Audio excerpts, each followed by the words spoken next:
Alice a échappé de peu à la mort. Début avril 1994, des miliciens génocidaires l'ont poursuivie alors qu'elle se cachait dans les marais du sud du pays. Ils m'ont attrapée et je suis tombée. Ils ont découpé mon enfant en deux alors que je le portais sur mon dos.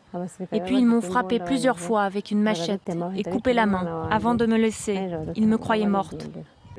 Notre chef nous a dit tuer tous les cafards, c'est-à-dire tous les Tutsis. Prenez vos machettes, vos armes, tout ce que vous avez, et allez chercher, trouver et tuer les Tutsis. Nous sommes partis, un groupe est allé à l'église et l'autre à l'hôtel Homme Saint-Jean.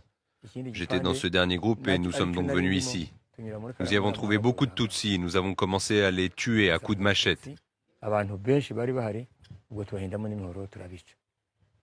Plus de 20 ans après, cette rescapée de 45 ans reste habitée par ces événements. Mais sa fille de 19 ans, qui n'a pourtant pas vécu les massacres, semble présenter le même stress post-traumatique. Lorsque j'ai appris ce qui lui est arrivé, j'ai eu très peur. Il y avait une prison à côté de mon école. Et je pensais que si les prisonniers me voyaient, ils allaient me tuer. En cette période de deuil national, Sarah sèche l'école et reste cloîtrée chez elle. La journée, je vais bien. Je peux aller dehors. Mais dès qu'il fait noir, je ne peux pas rester seule. Il faut qu'il y ait des gens à côté de moi.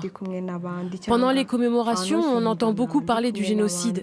Et moi, j'ai l'impression de l'avoir vécu.